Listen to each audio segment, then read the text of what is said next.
capítulo 5 de Tiago, a partir do verso 7. Portanto, irmãos, sede pacientes até a vinda do Senhor. O lavrador espera o precioso fruto da terra, aguardando-o com paciência, até que receba as primeiras e as últimas chuvas. Primeira virtude que nós vamos abordar nessa noite, a paciência. Sede vós também pacientes, fortalecer o coração, porque a vinda do Senhor está próxima. Irmãos, não vos queixeis uns dos outros, para que não sejais julgado. O juiz está às portas. Segunda virtude, não queixar-nos mutuamente. Os irmãos, tomai os profetas que falaram em nome do Senhor como exemplo de paciência, de perseverança diante do sofrimento. Verso 11. Chamados felizes os que suportam as aflições, ouviste sobre a paciência de Jó, e viste o fim que o Senhor lhe deu. Portanto, o Senhor é cheio de misericórdia e compaixão. Mas, meus irmãos, sobretudo não jureis, nem pelo céu, nem pela terra, nem façais qualquer outro juramento. Seja, porém, o vosso sim, sim, o vosso não, não, para que não cairdes em condenação.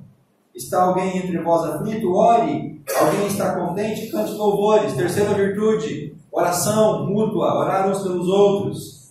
Está alguém contente? Cante louvores. Verso 14, está alguém entre vós doente? Chame os presbíteros da igreja, para que estes orem sobre eles, ungindo-os com óleo em nome do Senhor. E a oração da fé salvará o doente e o Senhor o levantará, e se houver cometido algum pecado, será perdoado. Verso 16, portanto, confessai os vossos pecados uns aos outros. Quarta virtude, a confissão mútua. Confessai os vossos pecados uns aos outros e orai uns pelos outros para seres curados. A súplica de um justo é muito eficaz. Elias era um homem frágil como nós. Ele orou com insistência para que não chovesse, e por 3 anos e 6 meses não choveu sobre a terra. Ele orou outra vez, e o céu deu chuva, e a terra produziu o seu fruto. Meus irmãos, se alguém de vós se desviar da verdade, e alguém o reconduzir a ela, sabei que aquele que fizer o pecador retornar do erro do seu caminho, salvará da morte uma vida, e cobrirá uma multidão de pecados. Amando mais dos relacionamentos. Nós começamos, irmãos, há 2 domingos atrás, estabelecer uma linha ministerial para a igreja no ano de 2018. Ou seja, nós começamos a dar um norte, a dar uma direção. Nós começamos a apresentar para a igreja um caminho pelo qual nós queremos trilhar no que diz respeito à ênfase ministerial da igreja nesse ano. Então, o nosso foco, a nossa direção, ela está estabelecida. Nós vamos expandindo isso para os irmãos. Nós estamos dando continuidade ao que nós viemos trabalhando no ano passado, ou seja, ter as pessoas como nossa prioridade. E a nossa prioridade ainda continua sendo pessoas. Não tem como a igreja, amado, investir em outra coisa se não é em pessoas. Algumas circunstâncias nos fazem investir recursos e tempo e queimar os nossos neurônios para resolver outras circunstâncias da igreja. Mas a essência da igreja é gente, é pessoas. E nós temos que continuar como Igreja Batista no Morumbi, investindo em pessoas. Continuar acreditando que essa é a nossa missão. Alcançar pessoas, trabalhar com pessoas, ministrar o coração de pessoas, porque esse é a nossa grande prioridade. Nós vamos agregar a esse assunto uma outra perspectiva, o cuidado. O cuidado passa a ser a nossa missão.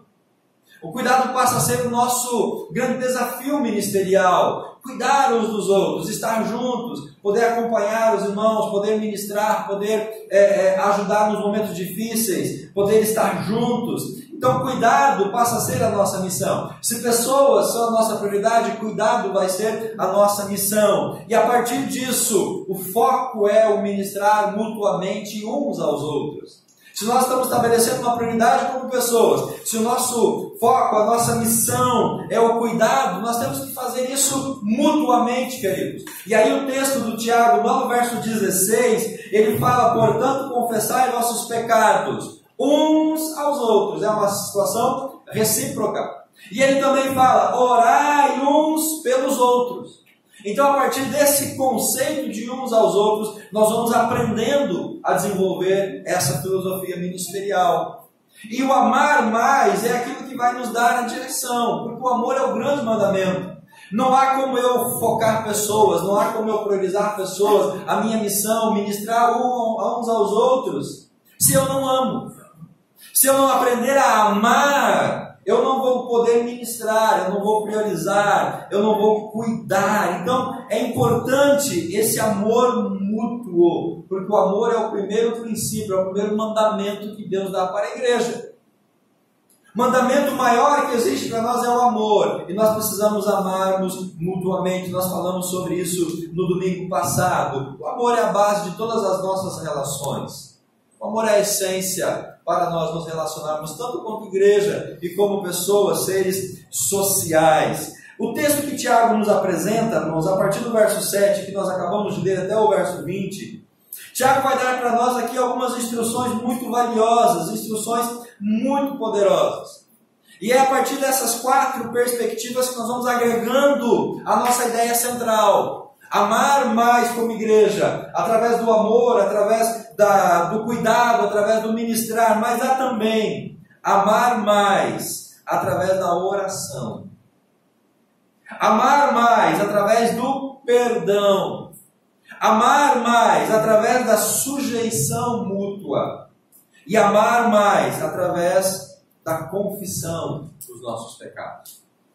Se nós aprendemos pela palavra a orar uns pelos outros, perdoar uns aos outros, estarmos submissos uns aos outros e confessar os nossos erros, os nossos pecados uns aos outros, isso vai nos dar, meus irmãos, uma base muito poderosa para que nós possamos avançar como igreja. Isso vai nos dar uma base espiritual para que nós possamos expandir os horizontes da igreja e alcançar as pessoas que são a nossa prioridade, elementos essenciais para manter saudáveis os nossos relacionamentos.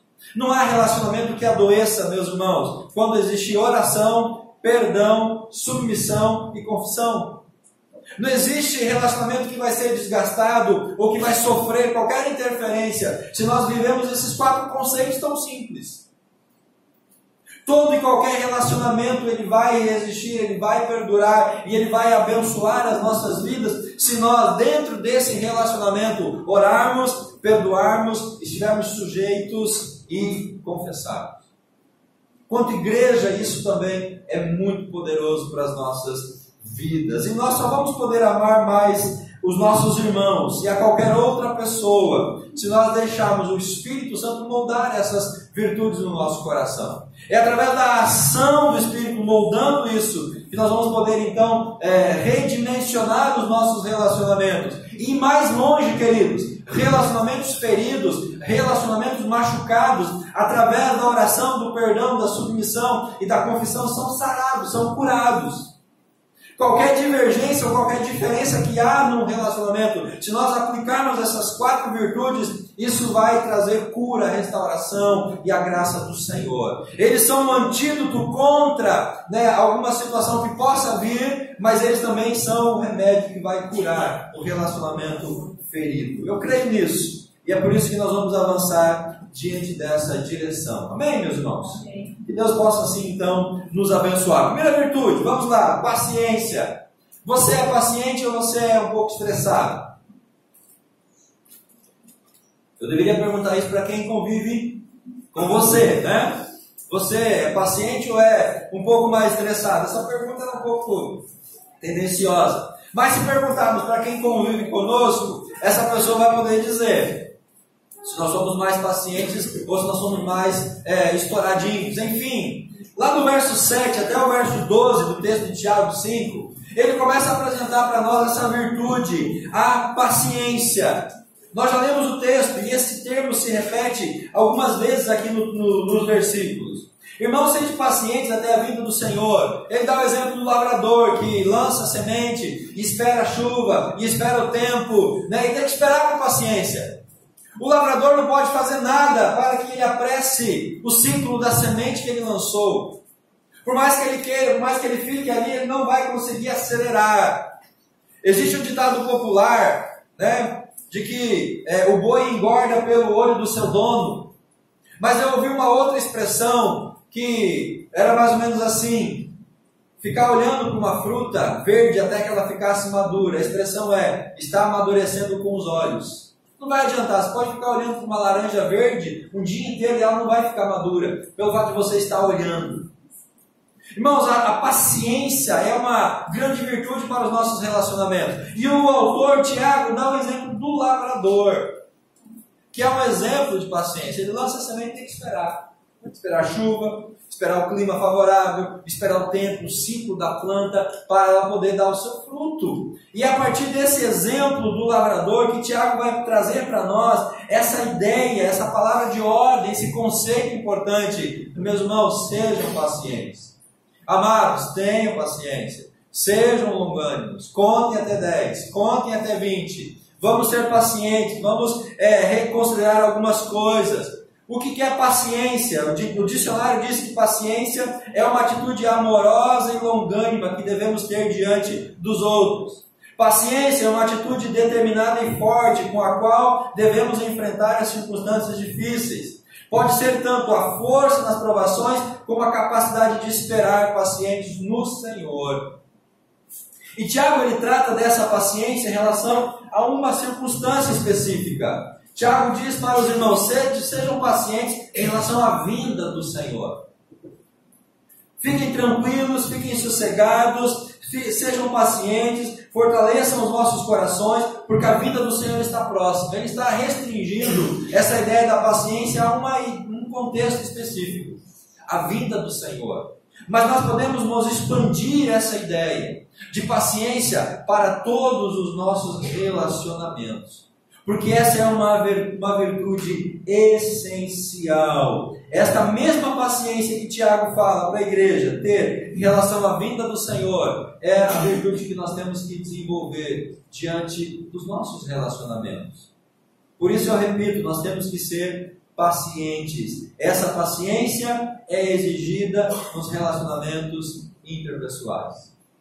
Nós temos que ser pacientes com os nossos irmãos, pacientes com os nossos cônjuges, pacientes com os nossos filhos. Nós temos que ter essa atitude de paciência.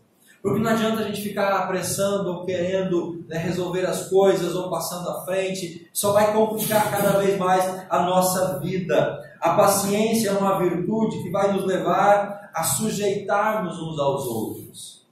Como que eu vou estar submisso a outra pessoa se eu não sou paciente em relação a esse relacionamento? A ausência de paciência, ela leva a conflitos de relação. A ausência de paciência leva a discórdia, leva a brigas, leva a dissensões. E lá em Efésios 5:21 é o que exatamente a Bíblia está dizendo. A submissão mútua, estar sujeito um ao outro, é fruto de paciência. É uma consequência dessa paciência que nós desenvolvemos no nosso relacionamento. Portanto, meus irmãos, quem não é paciente, não é submisso. A pessoa que não é paciente, ela tem dificuldade de ser submissa. A pessoa que não desenvolveu essa atitude, essa virtude no coração, ela vai ter dificuldade de estar sendo submisso às outras pessoas. E dessa forma, as relações se destroem. A falta de paciência vai levar à não submissão. E a não submissão vai levar a conflitos, vai levar a dificuldades, a embates, a brigas, a circunstâncias adversas no nosso relacionamento. Então, se nós aplicarmos o princípio da paciência na nossa vida, nós vamos com certeza prevenir, nós vamos blindar, nós vamos evitar que situações venham nos nossos relacionamentos, em qualquer linha de relacionamento, na sua casa, no seu casamento, no seu trabalho, na igreja, em qualquer circunstância. A paciência, ela é uma virtude que ela proporciona bons relacionamentos. Portanto, meus irmãos, vamos pedir ao Senhor que nos dê essa paciência. Que o Espírito Santo faça isso. Porque quando Paulo fala sobre os frutos do Espírito lá em Gálatas, ele cita a palavra longanimidade. Nós podemos pegar o termo longanimidade e aplicar nessa ideia de sermos pacientes, sermos longânimos, de nós sermos pavio longo, não pavio curto, para que assim então as nossas relações elas possam perdurar. Segunda virtude, lá no verso 9 do Tiago capítulo 5, é a virtude de não se queixar. Vamos ler o verso 9, irmãos.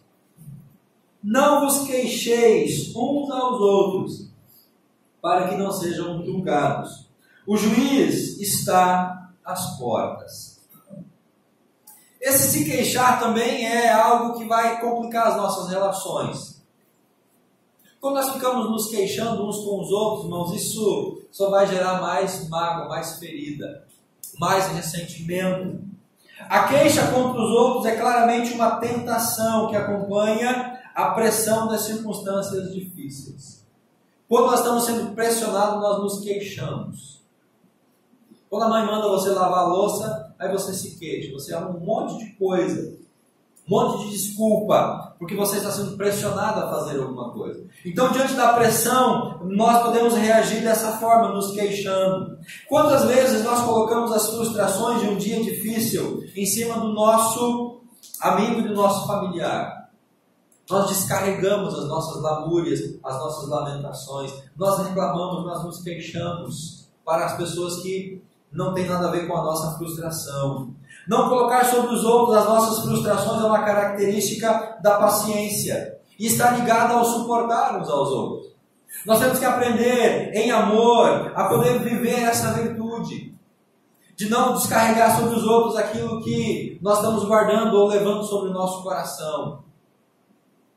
Logo então, nós como crentes não devemos nos queixar das dificuldades dos outros ou que eles devem nos acusar também por causa das suas dificuldades.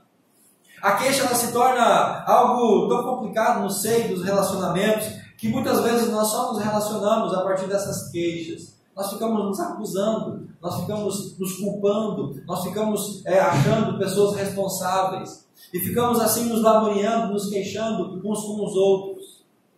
E essa queixa, meus irmãos, não vai resolver o problema, não vai trazer uma solução, só vai agravar ainda mais. E quando nós não corremos o risco de que essa queixa se transforme, além de uma simples queixa, numa fofoca, num disque-disque, numa situação muito mais complexa para as nossas relações.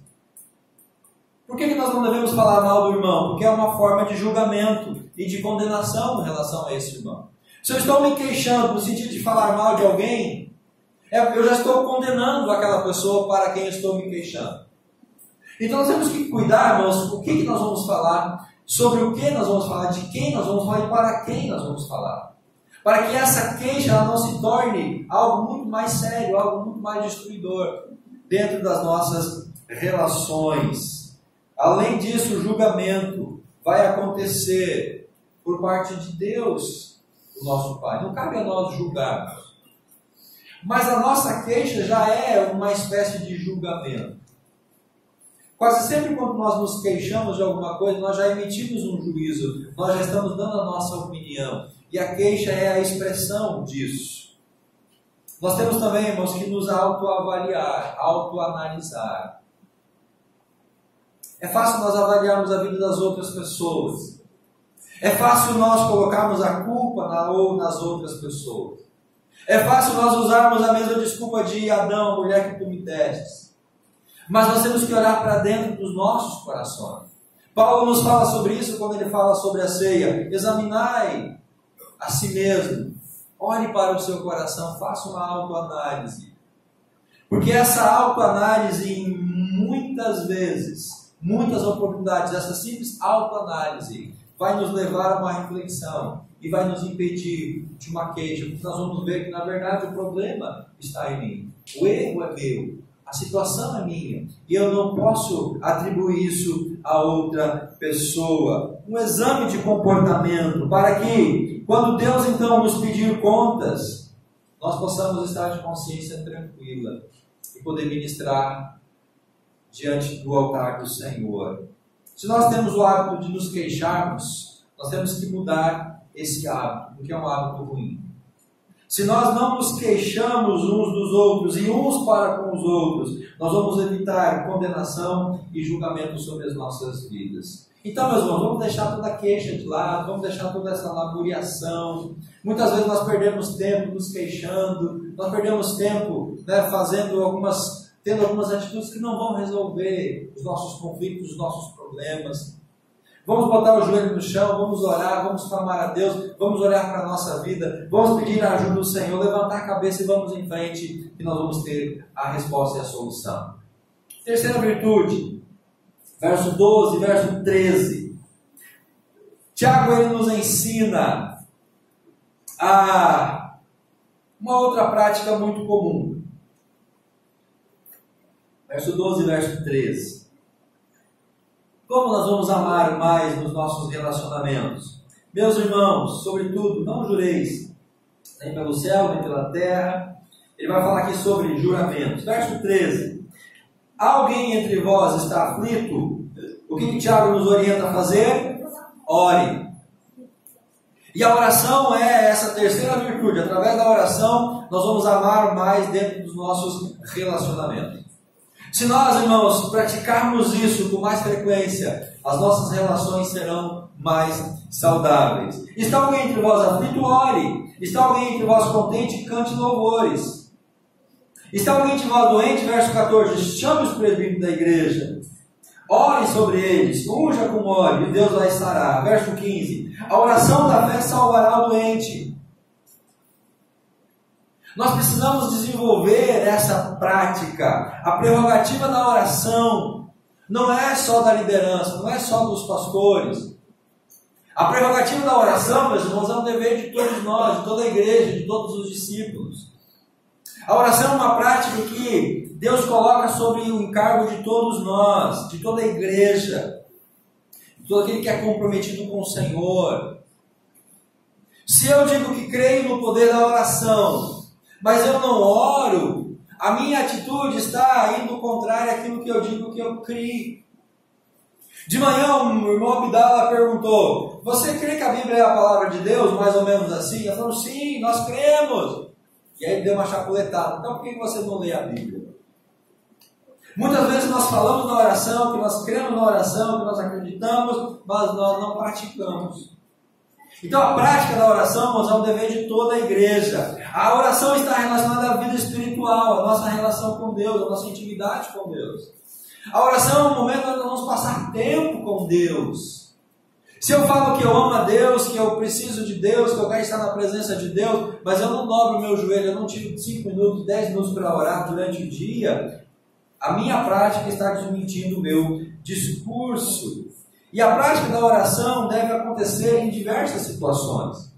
E Tiago nos apresenta aqui três situações. Na aflição, devemos orar quando estamos aflitos. Devemos orar quando a gente não vê uma luz no fim do túnel. Devemos orar quando o nosso coração está apreensivo. Devemos orar quando nós estamos sem uma saída. Tiago diz: está alguém entre vós aflito? Ore. Se você está aflito por alguma coisa, querido, ore. Se alguma coisa está preocupando a sua mente e o seu coração, ore. Ore. Ore, porque Deus vai livrar dessa aflição. Ore, porque Deus vai trazer paz ao seu coração. Ore, porque Deus vai dar força para você resistir. Ore, ore em todo o tempo. O melhor remédio para a aflição é a oração. O melhor remédio para tirar essa aflição, esse aperto, essa dor do nosso coração é a oração. É o momento onde a gente vai derramar as nossas lamúrias diante do Senhor. A oração é o momento onde nós vamos poder, de fato, nos quebrantar diante de Deus. Mas Tiago fala também uma outra circunstância. Se está alguém entre vós contente, cante louvores. Então nós oramos quando estamos aflitos, mas nós oramos quando nós estamos alegres também. A oração é uma expressão de gratidão, uma expressão do louvor. A oração é algo que nós devemos fazer quando nós estamos felizes, contentes diante do Senhor. Cantar louvores é uma expressão que está ligada à oração, à adoração, à celebração. Adorar, louvar, exaltar a Deus é uma forma de orar. Então nós oramos quando estamos aflitos, oramos quando estamos alegres, e Tiago diz no verso 14, no verso 15, que devemos orar quando alguém está doente, quando alguém está enfermo. Ele fala: chame os líderes, chame os presbíteros da igreja, e ore sobre o doente, ore sobre a vida daquele homem, coloque o óleo, coloque o azeite, coloque lá o remédio, coloque o esparadrapo, mas ore. E Tiago fala que é a oração da fé que vai salvar o enfermo. Então, quando nós oramos diante dessas situações, Deus ele se manifesta, Deus ele age, e nós então somos sarados por meio da oração. Quando nós, irmãos, desenvolvemos essa prática de oração uns pelos outros, quando nós praticamos essa virtude, nós vamos amar mais os nossos irmãos. Quando eu começo a orar pelo meu irmão, eu começo a me importar com ele. Quando eu me importo com ele, eu estou demonstrando que eu amo o meu irmão. Um termômetro do nosso amor pelas pessoas é a nossa vida de oração em favor dessas pessoas, de intercessão. E a quarta virtude, a partir do verso 16, é através da confissão. Pastor, mas nós não somos romanos católicos. Nós não temos o hábito de confessar os nossos pecados para alguma pessoa, um líder. Nós confessamos a Deus. A Bíblia nos orienta a confessar os nossos pecados a Deus, porque Ele é fiel e justo para nos perdoar. E dentro dessa linha, meus irmãos, do pensamento, de confessar para receber o perdão, é algo que só Deus pode fazer. Você tem que confessar os pecados a Deus para que Deus perdoe. Mas existem muitas coisas que nós cometemos contra os nossos irmãos, que nós temos que confessar isso a eles.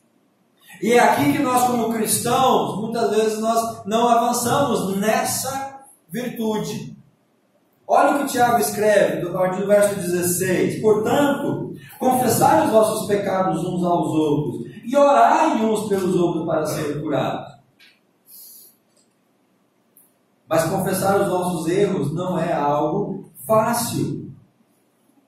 Verso 19. Meus irmãos, se alguém de vós se desviar da verdade e alguém o reconduzir a ela, o que significa isso? Se alguém pecar e essa pessoa confessar esse pecado e houver uma restauração, aquele que fizer o pecador retornar do erro vai salvar aquela vida, Tiago está dizendo. Então, meus irmãos, esse pensamento de confissão é algo que nós temos que praticar também, é uma virtude saudável para a vida espiritual da igreja. A pior coisa que existe na igreja é pecado escondido, pecado oculto. É coisas que nós não confessamos. Nós, como igreja, ainda não temos uma prática contundente de prestação de contas.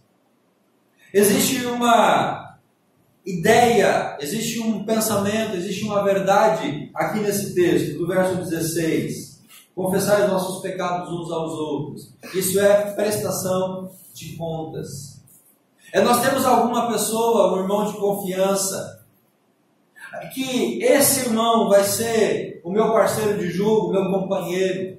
E para esse irmão eu vou poder, de fato, abrir meu coração e dizer, olha, eu vacilei, eu adulterei o valor de uma nota fiscal lá no meu trabalho. Olha, eu vacilei, eu fiz isso com o meu cônjuge. Olha, eu vacilei, eu peguei algo que não era meu. Irmãos, nós precisamos ter a coragem, a ousadia de poder abrir o nosso coração e confessar os nossos erros. Dentro dessa linha de relacionamento, de cuidado de uns aos outros, nós não podemos estar sozinhos. E muitas vezes guardar esses pecados nos nossos corações, porque são brechas que nós deixamos para o inimigo agir nas nossas vidas espirituais.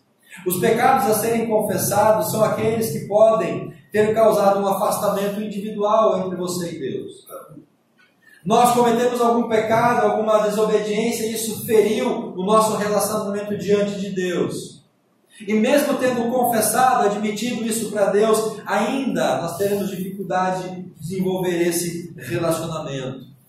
Então é preciso abrir o nosso coração para pedir ajuda e aconselhamento. Ou aqueles pecados que feriram relacionamentos.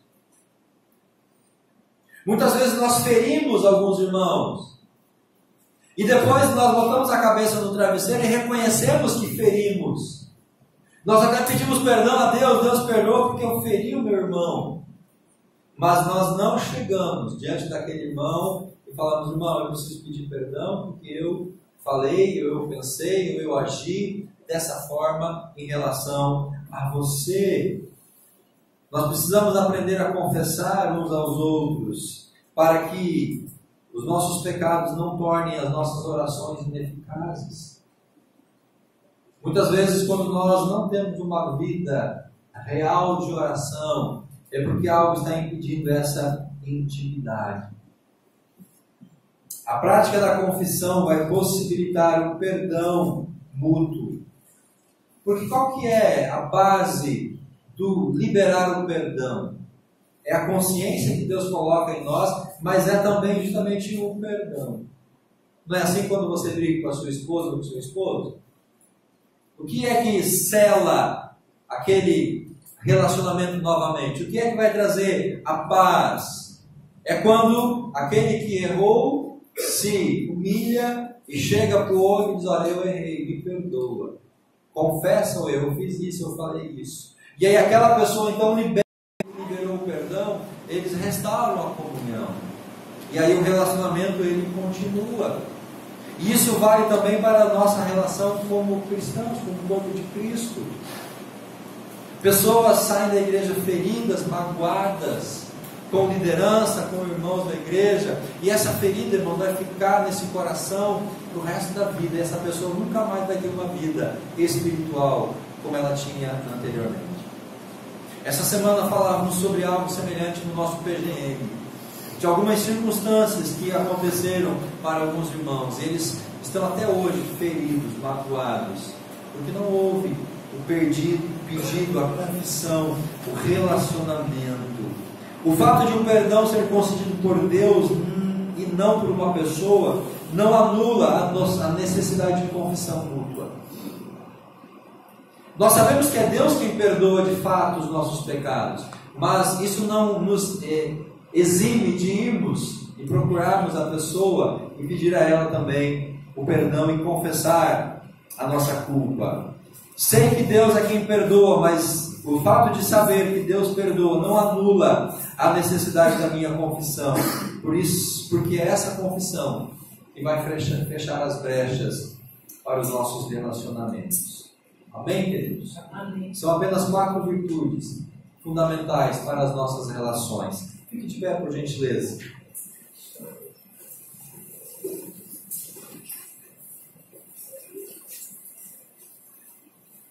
Eu quero que os irmãos entendam que nós estamos caminhando numa linha de aprofundamento, de virtudes, de valores, de pensamentos e de ideias. Nós, como igreja, devemos amar mais. O amor é a base, é o sustentáculo do nosso relacionamento. E nós vamos amar mais por meio dos nossos relacionamentos através dessas simples virtudes que eu apresentei aos irmãos nesta noite. Amar mais é uma disposição de cada discípulo, é uma disposição minha, é uma disposição sua. Discípulo que deseja seguir os passos de Cristo. Qual que é o nosso exemplo? Qual que é o nosso padrão de amor? É Cristo. Ele é o exemplo, Ele é o padrão, Ele amou, Ele morreu por nós na cruz, demonstrando esse amor. Então qualquer amor menos do que o padrão que é Cristo é insuficiente. O padrão, a linha, a régua que mede a nossa disposição de amar é Cristo. Ele foi extremamente paciente com seus discípulos. Jesus foi paciente com aqueles 12 homens. Durante 3 anos e meio, Jesus exerceu a paciência, porque eram homens difíceis. Eram homens teimosos, cabeça dura, impulsivos, problemáticos. Mas Jesus teve paciência com eles. Não levou em consideração muitas das falhas. Corrigiu os erros para que eles crescessem na fé. Nós temos que fazer isso em relação aos nossos irmãos, ter paciência com esses irmãos. Não condenar nas suas falhas, mas ajudá-los a, melhorando as falhas, levar ao crescimento. Como que nós crescemos espiritualmente? É através de aperfeiçoamento em erros que antes nós cometíamos. Jesus não dispensou os discípulos. Jesus não substituiu os discípulos. Ele acreditou. Ele ensinou. Ele ministrou, corrigiu os erros. Eles cresceram na fé. Por isso nós temos que ser pacientes com nossos irmãos. Mesmo se eles estão falhando, mesmo se eles não estão fazendo aquilo que a gente gostaria, nós não podemos descartá-los, queridos. A única expressão de queixa de Jesus na cruz foi: meu Deus, por que você me abandonou? Nós não vemos Jesus se queixando de nada. Quanta diferença muito de nós, que gostamos de nos queixar, de reclamar. Mas mesmo essa queixa foi para revelar a humanidade completa de Jesus. Quando ele diz: meu Deus, por que me abandonastes? Ele está revelando a sua completa humanidade. Nós somos humanos, somos falhos. Jesus frequentemente orava a Deus para que o seu fortalecimento espiritual e também em decisões que ele tinha que tomar no seu ministério. Deixar as multidões e se retirar para estar a sós com Deus era uma virtude e era algo que Jesus fazia quase sempre, porque ele entendia o valor da oração. Paciência, não nos queixarmos, orarmos. Jesus só não precisou fazer confissão de pecados, porque ele não tinha pecados. Mas, mesmo não tendo pecados e não confessando, ele nos deixa o exemplo, ele nos deixa a recomendação, ele nos deixa essa orientação para nós fazermos isso. Deus nos ajuda a amar mais nos nossos relacionamentos, sendo pacientes com os nossos irmãos, não nos queixando, orando uns pelos outros e confessando uns aos outros as nossas falhas, porque através disso o Senhor vai trazer cura e restauração para os nossos relacionamentos, vai fortalecer, meu Deus, os nossos relacionamentos, e nós vamos poder avançar como igreja, como discípulos, para a tua honra e glória. Amém. E graças a Deus.